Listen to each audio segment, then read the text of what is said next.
a service of CNC Worldwide.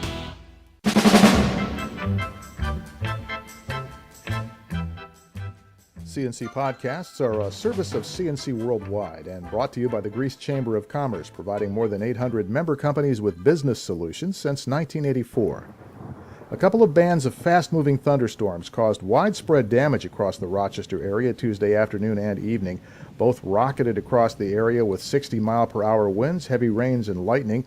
The afternoon storm hit most heavily southeast of Rochester. The evening storms most heavily on the western suburbs, but both downed trees and power lines. The evening storms also snapped utility poles in Gates and Ogden. Wires fell on cars on Elm Grove Road between Lyle Road and 531. Gates firefighters had to close the road for a number of hours. RG&E reported 11,400 customers out of service across 5 counties late Tuesday night. Monroe, Ontario, and Wayne counties were the worst hit.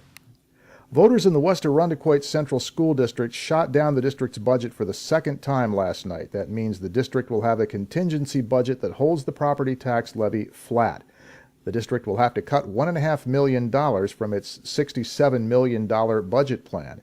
Instead of hiring 9 new teachers, it may have to lay off 8 to 10 of its current teaching staff. The district was trying to override the state tax cap, meaning it needed a 60% supermajority.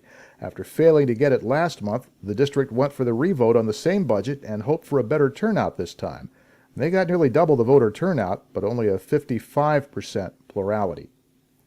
The East Arundequoit Central School District says it's going to court against the owners of the Medley Center. The district says it is owed more than $2.5 million from Burson Properties under the mall's pilot agreement, and it wants to collect the missed payments. Burson is already suing the district along with Monroe County and the other parties in the payment in lieu of taxes agreement for imposing the late payment fees.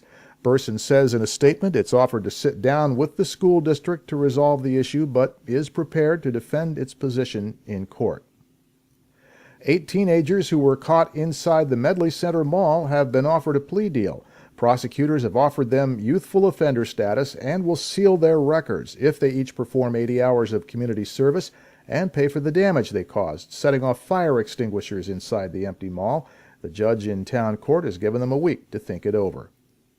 Supporters of medical marijuana in the New York State Legislature rushed to amend their bill to overcome Governor Andrew Cuomo's concerns, but Cuomo now says he won't sign the bill if it does pass before the end of the session on Thursday. Cuomo says it's not a question of the language in the Compassionate Care Act. He says they're not in agreement on the basic concepts. Cuomo wants a kill switch on the bill that would allow it to be canceled if use of marijuana for medical treatment turns out to be accompanied by a surge in people smoking the drug for pleasure. The Buffalo Bills fan who fell from the upper deck of Ralph Wilson Stadium and put another fan in the hospital has been found guilty of assault and reckless endangerment.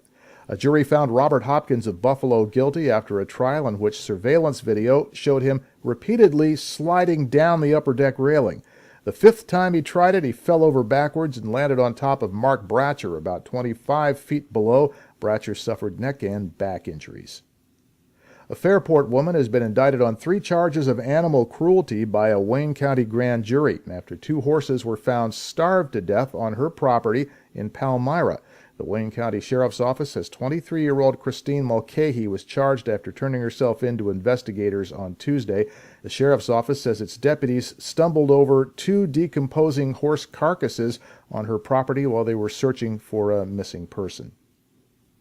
The City of Rochester and state lawmakers have reached agreement on amendments to the bill authorizing Phase 2 of the city school district's massive facilities modernization plan. And with that, Mayor Lovely Warren and City Council President Loretta Scott have dropped their opposition. Both officials opposed releasing the $435 million in state funding for the 26 projects in Phase 2 without tighter supervision of how the project is managed.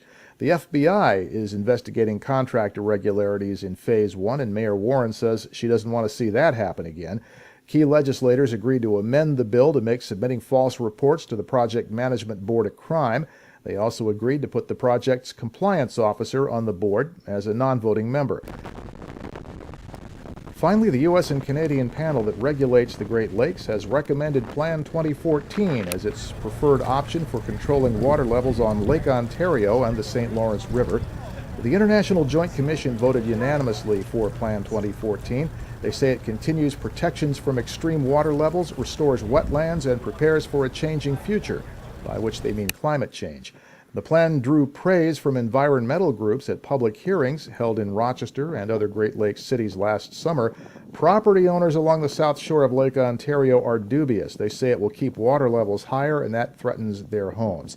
Key to the plan is allowing Ontario and the St. Lawrence to rise and fall naturally with the seasons, rather than always trying to hold a consistent water level.